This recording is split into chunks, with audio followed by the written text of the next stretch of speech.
नमस्ते। आज हम बात करेंगे we line jaw sculpting surgery के बारे में। We line jaw sculpting surgery खास करके जिसका फेस ब्रॉड है, यहाँ से मैंडिबुलर एंगल्स बाहर से है, चिन ब्रॉड है और जो फेस को मस्कुलिन लुक देता है उसको ठीक करने के लिए we line jaw sculpting surgery use होता है। We line jaw sculpting surgery से फेस ज़्यादा नैरो बनता है, वी लाइन नैरो फेस आता है और फेस को ये फेमिनाइन लुक देता है।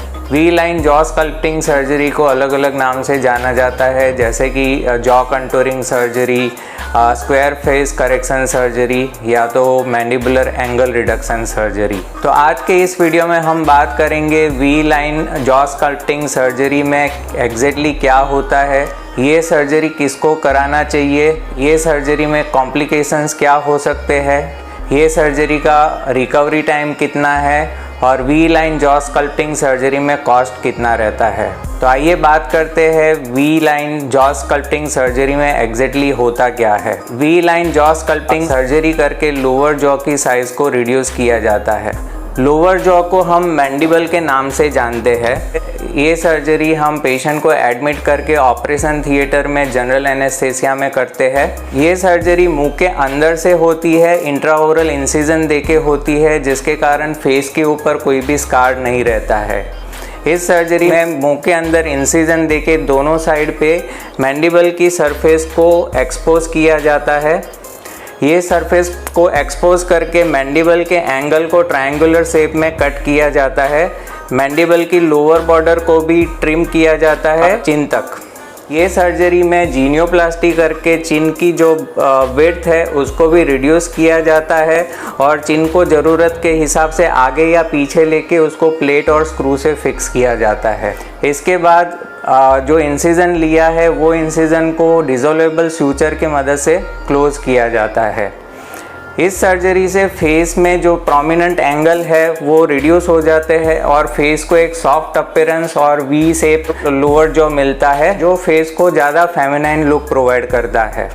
कोई पेशेंट में इसके साथ साथ जो मैसेटर मसल है वो भी ज़्यादा ब्रॉड रहते हैं, तो इसी सर्जरी में सेम इंसिजन से मैसेटर मसल को अप्रोच करके उसको डीबल्क किया जाता है। मसल का छोटा चंक अंदर से निकाला जाता है और इंसिजन को बंद किया जाता है, जिसके कारण जो मैसेटर मसल है उसकी साइज़ कम हो जाती है और फेस को एक नैरो लुक मिलता है। अब बात करते हैं we line jaw sculpting surgery की किसे ज़रूरत है। जिसका फेस ज़्यादा ब्रॉड है, जिसके मैंडिबुलर एंगल्स बाहर से निकले हुए हैं, जिसका फेस ज़्यादा स्क्वेरिश है और चिन काफ़ी ब्रॉड है, उनके फेस में ज़्यादा मस्कुलिन लुक रहता है। तो ऐसे फेस को ज़्यादा फेमिनाइन बनाने के लिए we line jaw sculpting surgery को किया जाता है। We line jaw sculpting surgery से एंगल को रिड्यूस किया जाता है, जिससे एक वी शेप लाइन बनता है। चिन की साइज़ को नैरो किया जाता है ताकि लोअर पार्ट है वो पॉइंटेड बनता है और फेस को एक ओवल लुक मिलता है और फेमिनाइन लुक मिलता है। ये सर्जरी खास करके फीमेल पेशेंट में की जाती है फेस को ज़्यादा फेमिनाइन लुक देने के लिए। कुछ मेल पेशेंट जिनके फेस काफ़ी ब्रॉड है, मैसेटर मसल्स काफ़ी बड़े हैं, वैसे केसेस में मेल पेशेंट में ये सर्जरी की जाती है।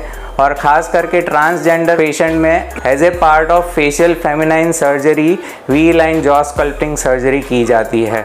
फेशियल फेमिनाइजेशन सर्जरी में मल्टीपल सर्जरी होती है, जैसे कि hair line reduction, hair transplant, brow bone reduction, frontal bone reduction, brow lift.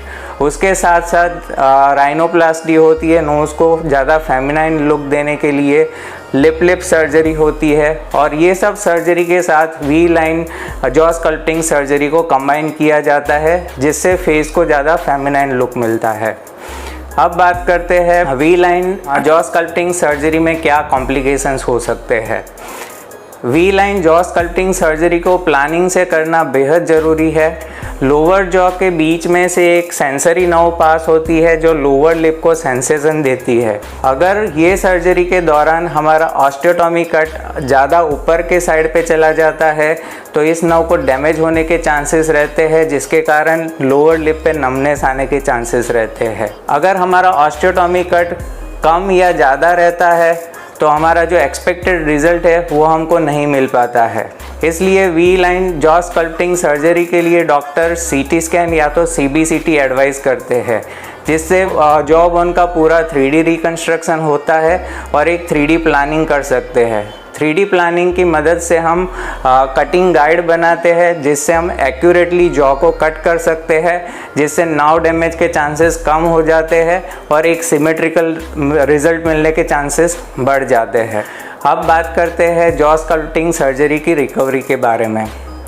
Jaw sculpting surgery hospital setup में होती है, ऑपरेशन थिएटर में होती है। इसके लिए 2 से 3 दिन का हॉस्पिटल एडमिशन ज़रूरी रहता है।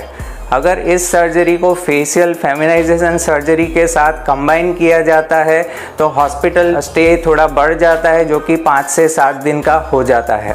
जॉ स्कल्पटिंग सर्जरी के बाद फेस पे काफ़ी स्वेलिंग आने के चांसेस रहते हैं। ये जो स्वेलिंग है वो करीबन 50% तक 2 से 3 हफ्ते में कम हो जाता है और जो फाइनल रिज़ल्ट है वो हमको 2 से 3 महीने में मिलता है। ये सर्जरी मुंह के अंदर से की जाती है, इसलिए फेस पे कोई भी स्कार आने के चांसेस नहीं रहते हैं। सर्जरी के बाद फेस के ऊपर ड्रेसिंग या तो बैंडेज रहती है, जिसके कारण फेस पे स्वेलिंग कम आता है। साथ साथ में फेस के ऊपर आइस एप्लीकेशन भी करना रहता है 2 से 3 दिन तक, ताकि फेस के ऊपर स्वेलिंग कम आए। सर्जरी के बाद पेशेंट को 1 हफ्ता सॉफ्ट डाइट पे रखा जाता है। पेशेंट को कुछ माउथ वॉश यूज़ करके माउथ का क्लीनिंग करना ज़रूरी रहता है, क्योंकि स्टिचेस मुंह के अंदर है। अब बात करते हैं जॉ स्कल्पटिंग सर्जरी की कॉस्ट के बारे में। जॉ स्कल्पटिंग सर्जरी की कॉस्ट डिपेंड करती है कौन सी हॉस्पिटल में हम सर्जरी करते हैं।